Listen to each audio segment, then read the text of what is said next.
ብዙዎቻችን አሽሀዱ አን ላ ኢላሀ ኢለላህ ወአነ ሙሐመድ ረሱሉላህ እንላለን። ወላኪን ማዕናው ምንድነው ወይም ደግሞ ትርጉሙ ምንድነው የሚለውን ነገር ግን አናውቀውም እና ኢንሻአላህ የሱን ትርጉም ዛሬ እነግራችኋለሁ። ትሩፋቱ በጣም ትልቅ ነው። ያው ሸሃደቱ ላ ኢላሀ ኢለላህ እስልምና የቆመበት ራሱ ዋና መሰረት ነው።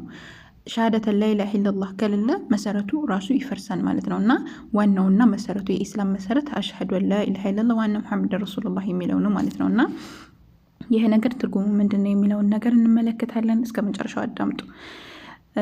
ማዕና ሸሃደቲ አን ላ ኢላሀ ኢለላህ ከአላህ በስተቀር በሐቅ የሚመለክ አምላክ የለም የሚለው ማዕናው ወይም ትርጉሙ ምንድነው? ማዕናሃ ትርጉሟ ላ ማዕቡደ ቢሐቅን ኢለላህ በእውነት የሚመለክ አምላክ ከአላህ ስብሓነ ወተዓላ ውጪ ማንም የለም ማለት ነው። ላ ኢላሃ የሚለው ነፊ ነው።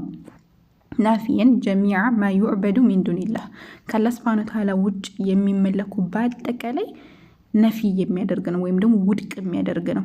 ኢላላህ የሚለው ደግሞ ሙስቢተን ያኒ ማረጋገጫ ነው። ለኢባዳቲላህ አላህ ሱብሓነሁ ወተዓላ አምልኮ ላይ ማረጋገጫ ነው። ዋህደሁ ብቸኛ የሆነ መሆኑን ላ ሸሪከ ለሁ ለእርሱ አጋር ቢጤ እንደሌለው ፊ ዒባደቲሂ በእሱ አምልኮ ላይ ማለት ነው። ከማ አነሁ ለይሰ ለሁ ሸሪኩን ፊ ሙልኪሂ በሙልኩ ላይ በንግስናው ላይ አጋር እንደሌለው ሁሉ እንደዚሁም ደግሞ በአምልኮ ላይ አጋር ቢጤ ሸሪክ እንዳናደርግለት ማረጋገጥ ማለት ነው። ኢላላህ ማለት ነው።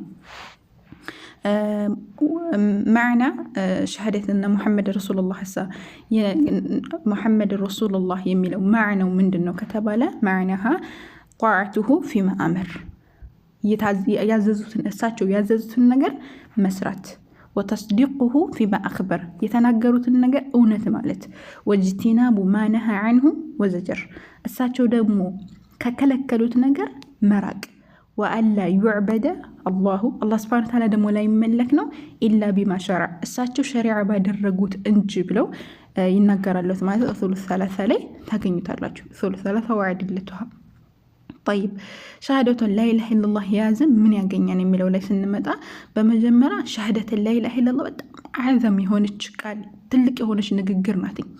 ይችን ቃል ሰማያትና ምድር ራሱ ቢመዘኑ ማለት ነው እሷ ትገለብጣቸዋለች። የአላህ መልእክተኛ ዓለይሂ ሰላቱ ወሰላም ምን ይላሉ? መን ካነ አኺረ ከላሚሂ መጨረሻ ከላሙ መጨረሻ ንግግሩ ላ ኢላሀ ኢለላህ የሆነ ሰው ደኸለል ጀና ይላሉ። ደኸለል ጀና ጀነት ገባ ነው። ይገባን እንኳን አይደለም ጀነት ገባ ነው። በሌላ ሐዲሳቸው ላይ አብሽሩ አሉ የአላህ መልእክተኛ። አብሽሩ ወበሽሩ እናንተም ተበሰሩ ሌሎችንም ሄዳችሁ አበስሩ። ሚን ወራኢኩም ከበኋላችሁ ያላችሁትን ሰዎች አበሽሩ። አነሁ መን ሸሂደ እነሆ የመሰከረ ሰው እነ ላ ኢላሀ ኢለላህ ከአላህ በስተቀር በእውነት የሚመለክ አምላክ የለም ብሎ ሷዲቀን ቢሃ እውነተኛ ሆኖ ማለት ነው ደኸለል ጀና ጀነትን ገባ አሉ ማለት ነው የአላህ መልእክተኛ ዓለይሂ ሰላቱ ወሰላም።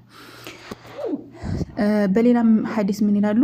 መን ቃለ ላ ኢላሀ ኢለላህ ኻሊሰን ሚን ቀልቢህ ያኒ ከአላህ በስተቀር በእውነት የሚመለክ አምላክ የለም ያለ ኻሊሰን ሚን ቀልቢህ ከልቡ አምኖበትና ሙኽሊስ ሆኖ አው ነፍሲህ ወይም ደግሞ ከልቡ ያለ ሰው ደኸል ጀና ጀነት ገባሉ ማለት ነውና ስለዚህ በዚህ መሰረት ጀነትን ለመግባት ላ ኢላሀ ኢለላህ የምትለውን ቃል ከሊማ ማለት ነው እውነተኛ ልንኖራት የሚገባት ናት ማለት ነው። ኢብኑ ዑሰይሚን ይሄን ይናገራሉ። ይሄ ላ ኢላሀ ኢለላህ የምትለው ሰማያትና ምድር ራሱ ቢመዘኑ እሷን መመዘን እንደማይችሉ ያስቀምጣሉ ማለት ነውና ላ ኢላሀ ኢለላህ ማዕናዋን አውቀን ተግባሯንም ልንተገበራት ይገባል። ከሽርክ ከቢድዓ ከኒፋቅ እንደዚህ አይነት ነገራቶች በአጠቃላይ ልንርቅ ይገባል ማለት ነው። አላህ ሱብሓነሁ ወተዓላ ተውሂድ ላይ ይግደልን፣ እስልምና ላይ ይግደልን፣ መጨረሻችንን ያሳምርልን። ከሽርክ ከቢድዓ ከሸክ ከኒፋቅ አላህ ይጠብቀን፣ መጨረሻችንን ያሳምርልን። አሰላሙ አለይኩም። አላህ ያሕፍዝኩም።